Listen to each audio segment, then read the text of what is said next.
Hello and welcome to Semantic Reactions, the official podcast of the Institute of General Semantics. My name is Ben Hauk, and I'm pleased to be able to introduce the 14th episode in our ongoing series. Our October 2023 episode features an interview with Nora Bateson, who is an IGS Trustee and President of the International Bateson Institute. The interview, conducted by IGS President Lance Strate, focuses on her new book, entitled Combining, a volume that includes essays, poems, and artwork. Their conversation touches on topics such as systems theory, the ecology of communication, learning and interdependence, relationships and context, and poetry and forms of expression. Let's listen to what they have to say. This is Lance Strate, and I'm here. Well, not really here because this is all being recorded. So wherever you are, I'm not really there, but we are present in some sense. There's some sense of presence via Zoom. That is, the recording is being done via Zoom with Nora Bateson.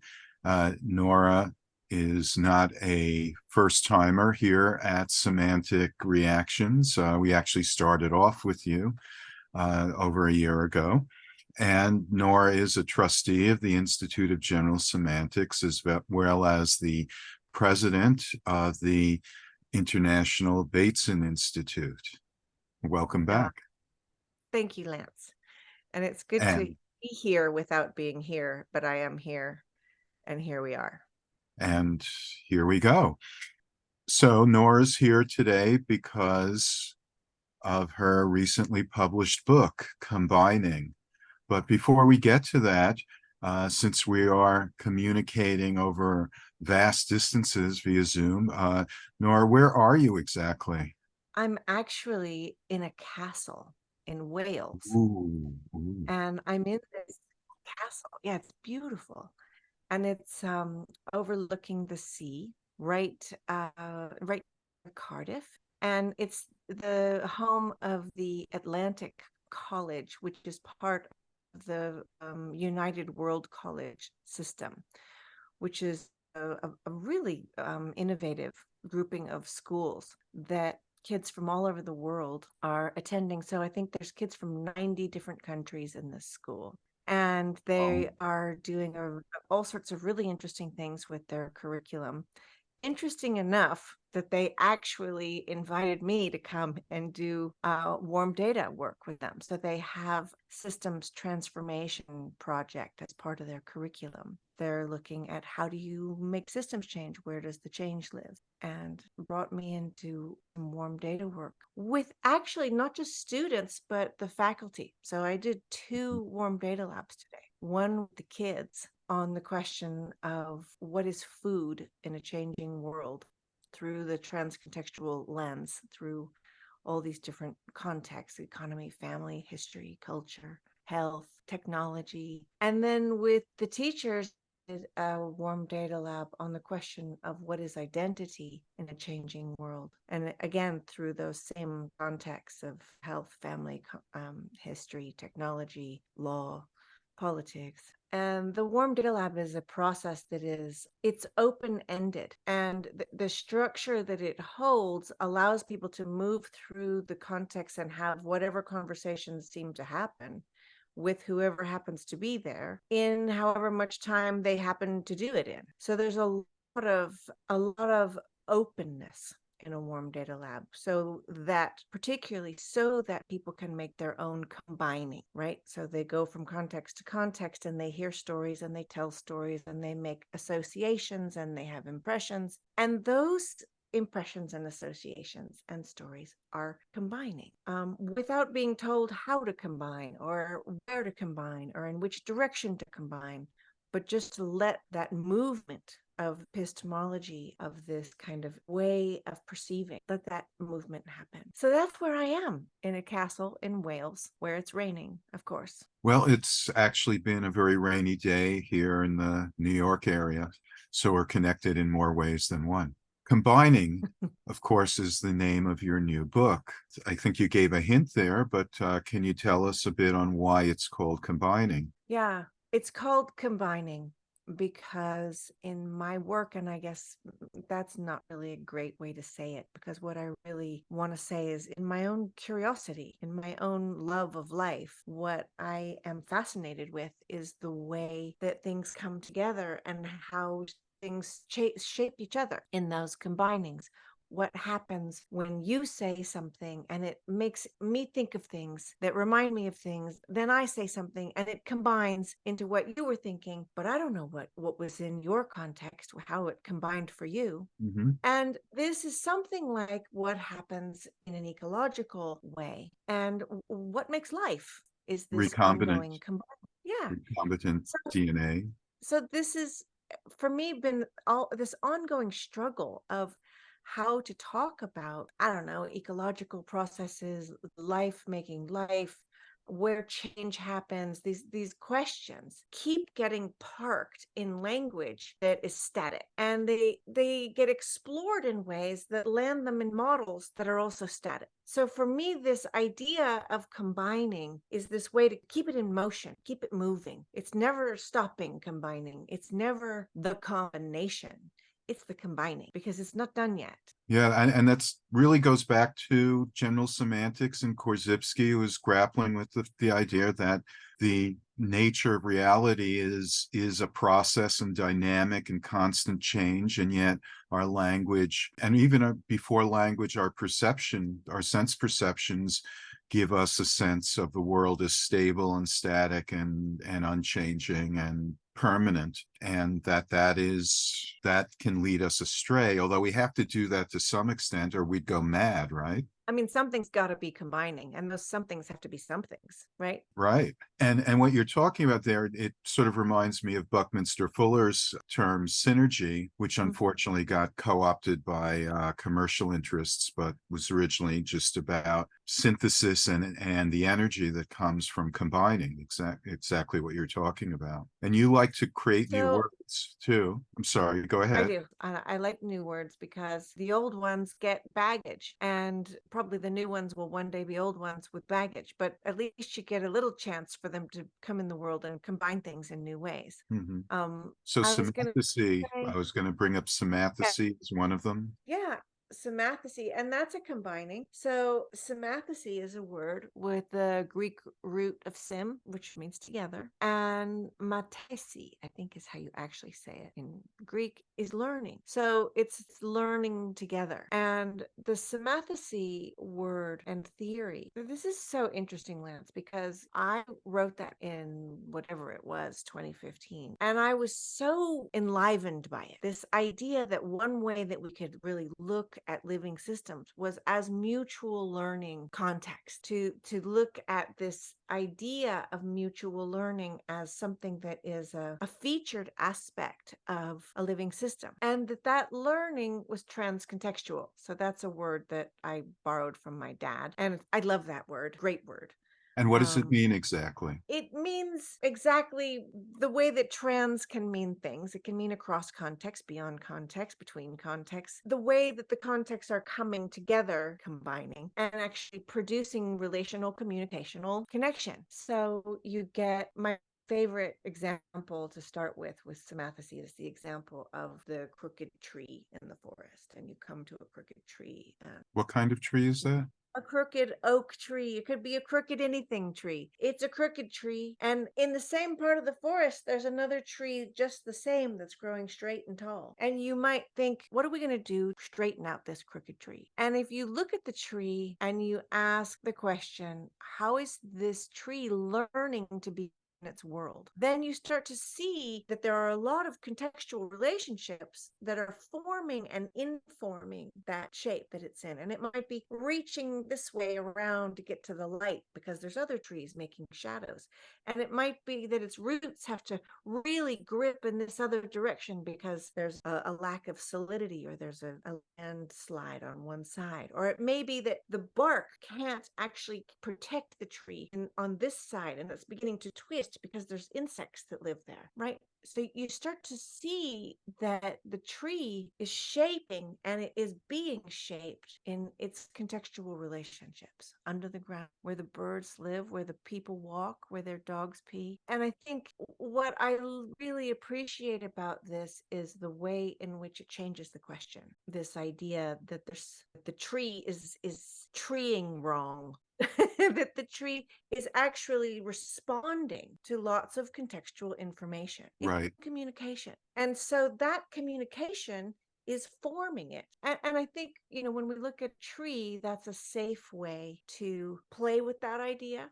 But when you start to look at a family member or a societal issue or an organizational issue, and you ask the same question, how is this child learning to be in their world? Hmm.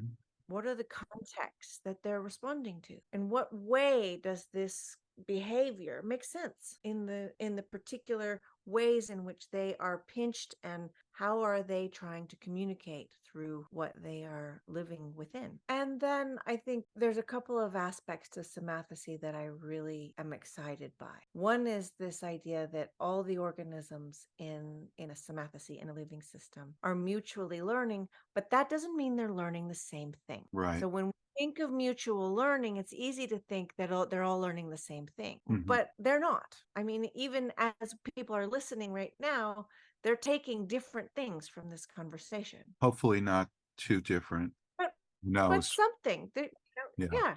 The other thing is that it's easy to think of learning as being always good. It's being like accumulation of knowledge. Hmm. I'd like really to go beyond that idea of learning into a question of how we're making sense of our contexts. Right. And of course, learning can be dysfunctional too, and we can learn negative, harmful behaviors and attitudes. We learn to lie. Yeah. We learn to be violent.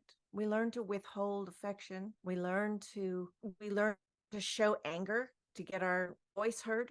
We learn Act out. to, I yeah. mean, to say that we act out is to say that we're being actors in a sense, that we are acting, and we learned how to act a certain way and then perform that. And that actually feeds the anger that we're feeling, or the underlying feeling behind the anger. And it shows us when everybody goes silent and freezes around us and gets quivery, and then they just start to give us the thing that we said we wanted. Uh-huh. And we learned that it's actually pretty effective. And that if you ask nicely a couple times and you don't get it to go the way you want it, if you have a temper tantrum, pretty soon Hmm. people fall in line.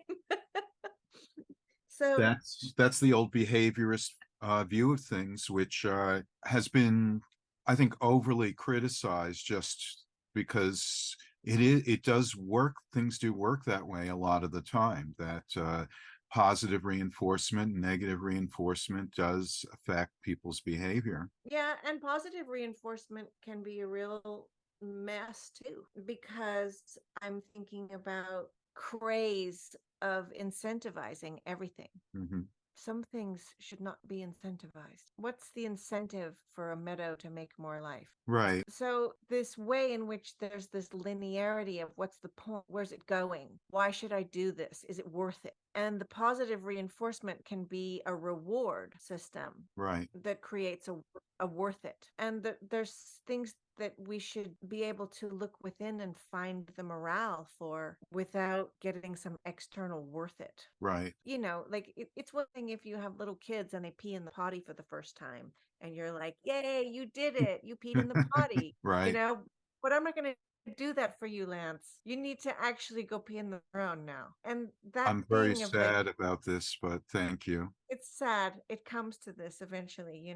The thing is, we have to be careful how we hold this contextual communication. I think that's part of this book that I have been putting together is really this kind of underlying message in the book about an attention to how we're holding all of these implicit ideas. And some of them are that there should be positive reward, or that you should be punished for this, or that there's a linear outcome, or that there's a way that something should have the point and it should be visible, or that there's a way that a crooked tree can grow that's wrong, and a way that a crooked tree can grow that's right. Hmm. And who's the jurisdiction actually to call that. So I think this book is addressing that. But having said it to you now, I'm pretty sure there's nowhere in the book where it says what I said to you. This is sort of in the tacit. I want to read you a couple pieces. So there's a poem in this book about Samathasy. It's called Samathasy. It says, each one of us is a crooked tree, reaching for water and light, bending ourselves around obstacles, scary thoughts, hurtful moments, darkness and thirst, finding a way to breathe in the sun and hold the soil. Our branches are kinked and twisted because that's what it took to be here. The ways of learning to be in our worlds have shaped responses. Our many experiences are speaking through every gesture, our loves, broken paths, a tenderness, learning always, yearning always. In crooked beauty, to be home for those who may find comfort in the asymmetry of our belonging, a nest cradling new life, tucked into an old log, teeming with creatures, learn to be in each other's reshaping. That's Samathasy. That's the poem version, which is in this book, but the essay versions are kind of all over the place. And yeah, I should say that the book, your book Combining, is an act of combining where there are numerous essays that are very probing and deep, accompanied by poetry and some very beautiful artwork. It actually is a gorgeous volume altogether. I really wanted to open up this idea of an ecology of communication and recognize that I am a complex living system. And that means that I communicate in lots of ways. I communicate from my sensual being. I communicate from my intellectual way of being in the world. I communicate from my generation and my history, my family. I communicate from my body, my emotion. And that this notion that if you want to get a point across, it has to be crisp and crunchy and clean and bristling with a particular texture of factoids and references is a misnomer for how I understanding, which is that I need to actually meet you in all the ways that I possibly can. And that means that I want you to hear me make the point in that language that is theoretical and intellectual, but also in poetry. I want you to think about how it is we learn to be in our world and how we make sense in logical terms, but also in your sex life, also in how you are with your kids, how you think about food, how you make breakfast. So these things have been severed into many different pockets for work in this world. And in this book, I put them together so that they can combine. Very transcontextual of you. And trans atmospheric too. Is that a word? Maybe we need It to is make that a now. word. It is. Yeah. What's combining in the way that we're perceiving our world that's giving us a kind of basis from which we would ask questions or generate actions or things would make sense for us to pursue? Where does that start from? And that's kind of where this is going. Okay, there was another one I wanted to read. I haven't read this one anywhere yet. Okay. So one of the questions that I think is really necessary is this sort of exploration of how we perceive ourselves. I started off, quite a while ago working with teaching people, just feels so wrong even to say it, to teach people how to do complexity thinking or systems thinking. Right. Teaching complexity theory and systems theory. And it just always was, something was not good. And one of the things that was not good was that the system was always over there. Right. And there was articulation we were talking about. Yeah. I grew up in a household where the world was already interdependent. I was never given a break by my dad to have a moment's rest to think about the world in reductionist and fragmented terms until the day he died. he would look at me from across the table, and that one eyebrow would come up, and he'd look at me with that scowl that Uh-huh. said, "Up your thinking." And there was really not much I could do wrong as a child. I could be a little bit of a terror. So a lot of positive reinforcement and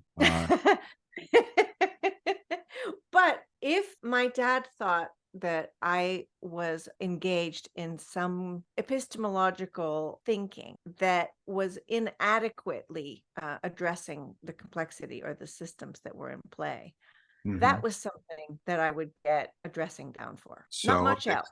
a mix of positive and negative reinforcement There it is. in order to shape And your behavior patterns. and I don't know if it's that last part of the sentence that I'm not sure about. I don't know if it was in order to, or if it was just a natural response from him. I don't know if it was that in order to part. I'm not sure. Right. Maybe he was just like, "Oh no, what is she saying? What So is the thinking behind this?" so rather than a Skinner box, we're talking about a Bateson, it's not a box then, It was the eyebrow. a Really, Bateson the eyebrow. eyebrow, a Bateson eyebrow. Eyebrow. It's a, One lifted eyebrow that said, "Now, maybe you should think again about what you're talking about." a Um, Bateson context. yeah, the Bateson context. When I started doing this warm data work, what shifted that was actually profound was this shift from looking at systemic processes being something out there to recognizing those same theories of interdependency and redundancy and double bond, schismogenesis, and all that stuff as being something that's actually completely viable in your intimate world, in your day-to-day life, how you are with your kids, how you make breakfast, how you put your socks on. I mean, that all that theory was already in us. Right. And so I started to make us, and that's what the Warm Data Lab did. It opened up a place where people could begin to perceive their own complexity through their own memories and their own lives and each other's lives. So there wasn't this kind of top-down articulation of, well, here's the complexity, and if you want to be respectful, you're going to honor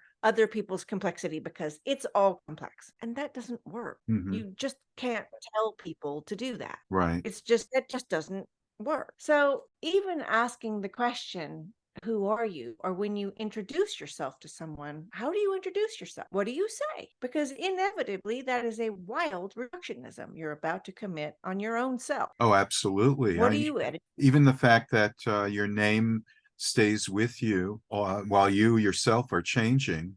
So your name implies that you are the same person you were, assuming you haven't changed your name, that you are the same person you were when you were born. And, all the years and decades, nothing changes because it's always the same identity as far as language is concerned. That's a weird thing, isn't it? So I've been curious also to explore this question of who can you be when you're with me, and who can I be when I'm with you, and what we allow each other in our mutual learning, in our exploration of being alive, our experience of being alive. Who can you be when you're with me? And Mm. there's some people that when you're with them, you are the one who is the depressing person, the downer, the critic. And there's another friend you're with, and whenever you're with them, you're the one that is the Pollyanna and the cheerleader, or you're the funny one, or you're the one that's holding the rigor and the real salt of the research. And other Uh-huh. people you're with, and you are not, you're the flaky poet, right? So who are you? You are the sum of all these things, You're the combining. the combining. So I wrote this piece. It's called Self-Portrait. Ah, And it's not that much fun, really, on a podcast to read an entire essay of theoretical work. So I probably won't do that tonight. okay. Yeah, I'll read a paragraph or something out of it. But reading poems is more fun. by all means. Yes. So it's called Self-Portrait. And I like this one, Lance, because I don't know, it kind of reminds me of you. Oh. This way in which I can actually be a poet with you and Hmm. have that poetry be as theoretical as it is lyrical. And that means a lot. Wow. There's a lot of spaces that I can be in where people think that the poetry is ornament. Hmm. The poetry is not ornament. I'm not quite sure how you actually write from within the complexity of life in any other form. I'm wondering, is it, It, except for maybe story or playwright? it is kind of an unfortunate thing that has happened over, say, the past, I don't know, century, where the idea of being scholarly or being philosophical has been reduced, and we get that reduction again, but it's been reduced to only a particular kind of writing, the kind of writing that appears in journals and that follows a kind of very structured format where there is a whole history, and there are ways to capture thoughts and experiences and feelings in other forms. And I think in some ways people are more willing today to play with that when we talk about audiovisual media to try to capture that. I mean, here we're doing that with the podcast, for example, but they forget that there are these older forms like poetry and song that have been used to capture or try to express or try to work out ideas, thoughts and ideas that go back millennia. And So I can't story. wait to hear this. Yeah. I think it's interesting when people tell stories from their lives, no matter what that story is. When I was 17 and I went to the dentist and I got my teeth pulled and whatever it is, it can seem really boring. But in that story is all of the transcontextual combining. It's always there. In our personal stories, all the contexts that we were mentioning, history and family and economy and health and technology, they're all there. Yeah. And they're all there without break, without fragmentation. They're there. And then we go to study those things and we crack them out of story. Mm-hmm. And that's okay too. But to think then that there's no way to put them back in is a problem. So yeah, but there's also a problem. I think that people have lost even the sense of what a story is. That when you hear people talk about narratives and they say like, oh, they have this particular narrative or some other narrative, and they're not talking, and they're just talking about a perspective or a frame. They're not talking about an actual story. It's a symptom of a loss of understanding of that form as well, which seems to really coincide with our current media usage, because flashing a lot of imagery does not constitute a story. no, it constitutes a combining of impressions that have implication. And I would be much more able to get behind that as an issue than the idea that, it's very popular to say we have to change the narrative.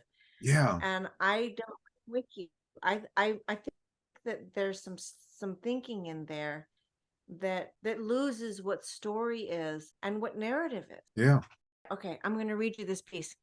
It's called Self-Portrait. If I were a mathematical formula, I would be a chalkboard full of symbols and arrows. I would be many such chalkboards, or maybe just a crayon writing 1 + 1 equals with no answer, wondering. Perhaps as a song, I would be a combining of something that resonates in thunderous bass tones, with a lightness on top and a thumping beat. There would be a chorus of punk rock, as well as a clear ping ping of water on a ceramic bowl dancing.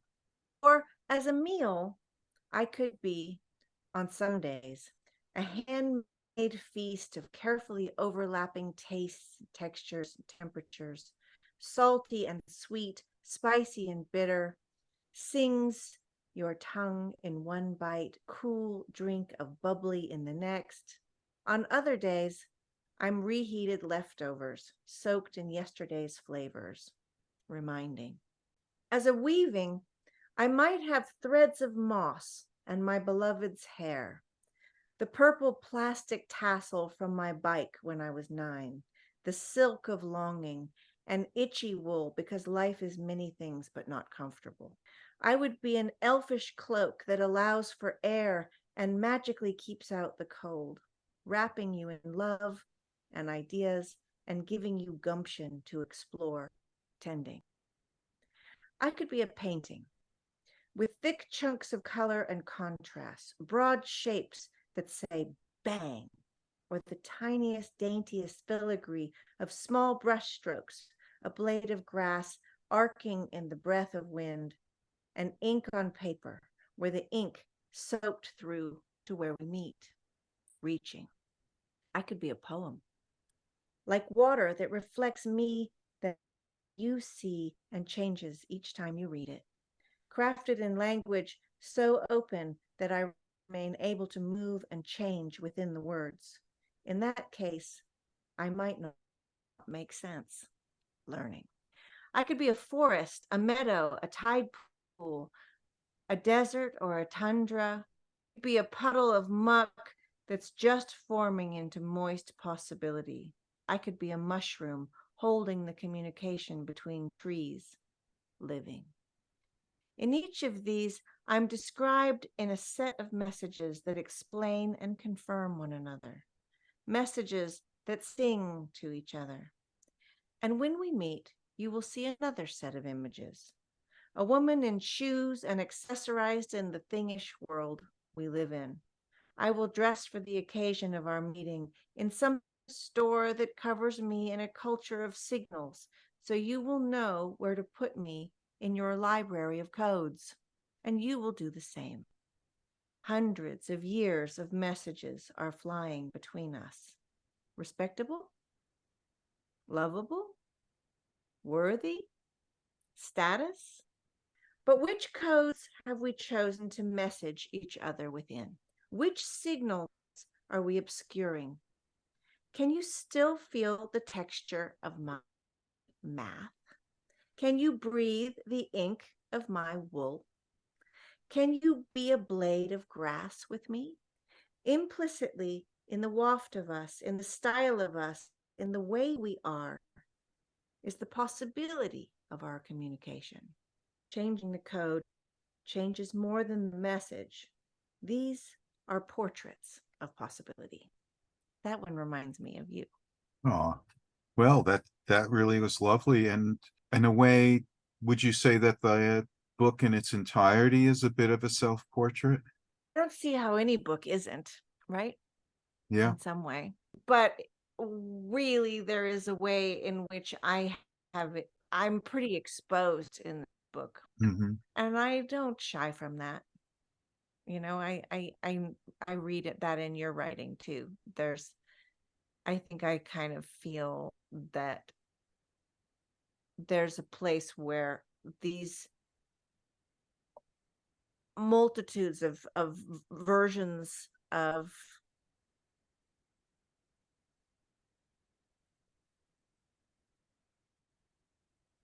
struggle, of what it is to be alive, but also of celebration of it. You know, they have to kind of come through. Otherwise, what is the point of spending even my time or yours? Yeah. You know, I kind of feel like life is really precious. And if I'm if you're going to sit down and spend 10 minutes on something that I bothered to put into words, Mm-hmm. I want to have shown up for that. I want to have Yeah. paid attention lots of ways for you, for whoever is reading that. Well, it's very personal, and I mean, it is different from folks who sort of get on the treadmill of writing books that are going to sell widely, and so they're thinking about what will appeal to the audience and and what will be successful, what will sell, as opposed to putting themselves personally out there, their thoughts, their ideas, as you do, the feelings. And you actually have a piece in here about ideas, that ideas are not stories, was it? Finding things in this book. Ideas are their stories. Are their stories, right? But this say. is full of ideas. Full of ideas and stories and ideas that hold stories. Yeah. It reminds me a lot. There were so many of these wonderful kind of books that go back to the 60s, where they really decided to break out of the conventional form of what a book is. And, here we see you're combining art, or combining poetry, combining essays, and pages here that are in typescript. And there's something that's upside down, Yeah. which I can almost read, or cupped hands, right? It's the piece that's upside down. Yeah. And because I wanted to make room for new ideas to get in there, Mm-hmm. or new ideas, or whoever is reading it, their new ideas. My feeling about this was not that it was going to be the meal, but it was a lot of very carefully tended ingredients that combine for you and lead you to lots of other ideas. So my hope is not that you'll read this and think, oh, isn't Nora clever? But that makes me think of, and I'm reminded of, and that's going to connect in this way. And I'd like to write about. Mm-hmm. So my hope is that it actually is not something that becomes a thing of itself, but as something that opens to lots of other writings and ideas and combinings. Well, that's certainly a good ambition for anyone writing a book. And transcontextuality is also intertextuality, that texts combine, and like the roots of the trees, right? The trees and the mushrooms appear to be separate entities, but underneath the surface, they're all connected to one another.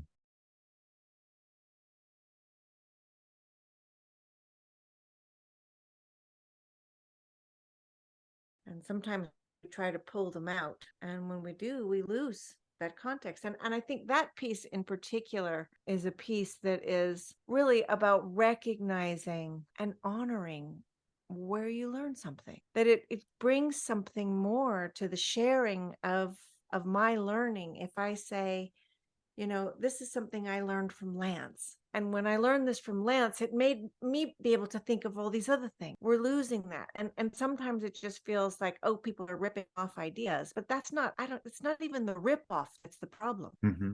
It's the loss of recognizing that ideas exist in context and relationship. And when they bubble through, no one's ever going to find the beginning of any idea. That's not the point. Right. The point is, how did I find this thing? And if I found it through something that you said, or something that, I don't know, my dad wrote, or something that I saw in an artwork somewhere, or that I resonated with in a song, or even in a walk in a forest, if I reference that context in the expression of the idea, I'm going to get a story, not just a flattened meme. Right. It's all about all of this residing in human persons, not in objects, and in the relationships among human persons. Yeah, they're not just floating up, little object. They're things that happen between us, and that's what's exciting. So I guess with that, ideas are their stories, just this sense that it matters. It matters. If I learned this from Lance,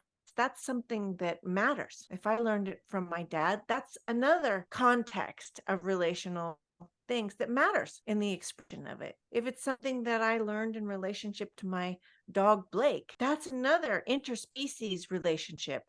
And it matters that this insight came in an interspecies relationship, right? You see, if it's something I learned from my kids, it's an intergenerational idea. So I think it's important to celebrate and to explore in the expression of ideas. It is important, and so is this book. I hope so. And I gather it's available for purchase for our listeners through the usual means. I think you can pre-order it. And I think in the States, it has a release date in November, but I think you can pre-order it. I know there's some people have received some in the mail already. Well, we did have a book launch for you that the IGS co-sponsored along with the New York Society for General Semantics, and that was at the end of September. That was a lovely evening. It was. Thank you so much for putting it on. I hope that we get to play some more with these spaces where we can bring people together and share artwork and ideas and a glass of wine. And speaking of artwork, and this volume is full of that. Where did that come from? How did that come about? The artwork is done by a couple of my colleagues, and some of it I did. And it was really important to me that all of the communication in this book not be verbal, that there be there be communication that was artistic and nonverbal. Mm-hmm. And there's some that is a combination, a combine, where there's artwork where the words are wrapped into the art. There's a section of it called the Meadowverse.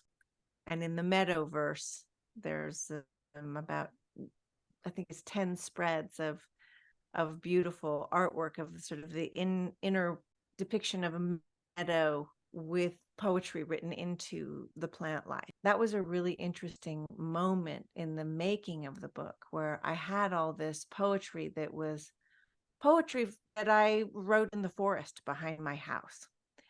And when that poetry sat on the page as just page poetry of my impressions, my whatever was surfacing in those moments, it acted very differently than when we put it into the pictures of the meadow and the weaving vines and so on. And suddenly the poetry became the voice that was coming through the nature itself.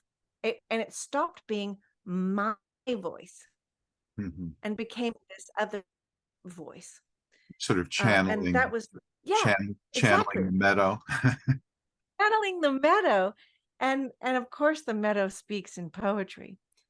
So that was a really interesting moment. You know, when you're making art, you can have an idea of what's going to happen, and then there's what actually happens.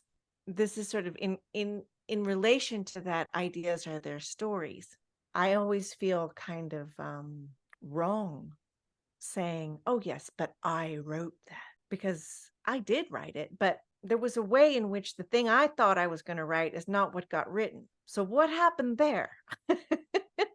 And I love that, because in all the moments in my life as a filmmaker, or as in painting, or in photography, or in poetry, or story writing, or whatever, when something has really zinged, one of the things that happens is that I would read it later and say, oh, look at that. Did I make that? Did I write that? Did I actually create that edit sequence? Yeah, What yeah, a cool idea that was. I didn't know I had that idea. And that is that's a phenomenon that is really interesting and wonderful, and yes. Yeah. and humbling, and also a release. It's some kind of special oxygen or breath that comes through that. It does put you in mind of the ancient sense of the muses that use you in a sense to convey their message, or even that ancient Roman idea of genius as being a spirit, like kind of a guiding spirit that, you know, again, comes through you rather than being part of you. I That, also think, you know, go ahead. I was going to say, it sometimes feels like poems are flying around like butterflies. And if they land on you and you don't write them down, they go land on somebody else. Somebody else writes them down in the way that they would write them down. That's a nice image. And I was just noting that on the back of the book, you know, where they categorize what's, you know, where, how does your book fit into things? And it says society, systems thinking, poetry, evolution, which is quite an interesting combining of different topics. I think that's good. Those weren't my choices, but I like them. I mean, there's all sorts of things in here. There's chapters about family. There's a chapter called An Ecology of Assholes. I noticed. That's a funny one. There's chapters on common sense. There's chapters on sanity, and there's chapters on words to be careful with. So I think there's lots of different versions in there, elegant and refined and raw and unkempt. And there's fast and sleek, and then there's slow and plodding. And there's a lot of different contrasting ways. And the idea is that you'll just pick it up and flip through and stop somewhere and Mhm. find your way from there and see what comes up for you. And if you start reading a piece of big, chunky theory essay and you're like, oh, I just need a break from this, and you turn to one of the poems, you're going to see the theory ringing through that poem or through that piece of art that you flip to. So it's there. It's comprehensive, It's but untethered. multi-perspective and transcontextual. It's combining. It's combining. I guess the thing about combining that is exciting for me is what it offers in terms of possibility. What possibilities happen when new things combine? So, looking at the state of our world right now and the feeling of, if you look back and you look at the complexity and you think, how are we going to get out of this? It does not look good. It looks impossible. Mm-hmm. So, where is the possible? How do we actually tend to something that's possible in this time? And I think that one of the ways we can do that is actually by combining things in new ways so we can see new things. Mm-hmm. And the things that may be possible may not be anything we thought we were looking for. Right. It might be something totally different. And we won't know if we don't start mixing things in new ways. Things So combine I'll and read you. new things emerge from that Yeah. synergy that are unexpected and hopefully things that we need. Yeah. Unexpected possibility is a really precious, precious thing in this moment. Mm-hmm. So Yeah. you wanted to read one more? I was going to read the dedication Okay. because it sort of addresses this and just really, there's no page in the book that doesn't hold in it the difficulties and the deep complexity of the time that we are living in. If it holds it in the beauty of life itself and the possibility of being human, it's holding it. If it holds it in the rage at the exploitation and the destruction, then it's holding it. If it holds it in curiosity and wonder or rigor, it's still holding it. So that's something that's everywhere in this. And so the dedication is really speaking to the whole world of what might be possible. And it says, this is offered to your pheromones that help you fall in love. I give this book to the you of so long ago that felt alone in not fitting into the world people called normal. I offer this work to your one crazy eyebrow hair with a twist of its own. This book is for your breath, coming and going unannounced, making you implicit in the same wind that moves the clouds and the trees. I dedicate this book to the way in which you know, even as you try to describe a dream, that your words cannot express the vivid realm you encountered there, but you grope for language anyway. These unnamed and unmappable phenomena are reminders of the uninvited possibilities to be alive together beyond illusions of control. To these possibilities, I offer everything I am. That is So there it is. marvelous. And what a way to begin, and what a way for us to end at the same time. Nora Bateson, congratulations on the publication of this book, and thank you so much for joining us on this episode of Semantic Reactions. This has been a wonderful, really stimulating episode for us, conversation, and we'll look forward to more in the future. Thank you so much for having me, Lance, and for all the support that you have given me over the years. You're welcome. In the acknowledgments of this book, and I want to acknowledge that acknowledgement. So there we are. Thank you. There we are. We can acknowledge and acknowledge our acknowledgments and acknowledge our acknowledgments of our acknowledgments. It's all meta. You've been listening to our October 2023 episode of Semantic Reactions, featuring an interview with Nora Bateson. If you like what you've heard, or even if you haven't, please consider becoming a member of the Institute of General Semantics if you're not one already. In addition to supporting our efforts, IGS members receive an annual subscription to our journal, etc., a review of general semantics, access to our online and in-person events, lectures, and seminars, and discounts on the books and audiovisual materials that we sell. Regular membership is only $50 and half off for students. Your membership and any additional donations you care to make will help to support our offerings and activities as we work to bring a measure of sanity to the world. The Institute of General Semantics is a 501c3 nonprofit organization dedicated to research and education on a wide range of topics. They include language and symbols, meaning and perception, communication and representation, media and technology, science and epistemology, creativity and critical thinking. We are dedicated to making the world a better place through practical strategies for improving our semantic environment, individually and collectively. For more information about the Institute and our activities, and to become a member and supporter of our work, please visit our website at generalsemantics.org. That's generalsemantics, one word, .org. And this brings to a close our 14th episode of Semantic Reactions, the official podcast of the Institute of General Semantics. This is Ben Houck, signing off, saying, we hope you'll join us next time. And until then, just remember this simple fact, that the map is not the territory.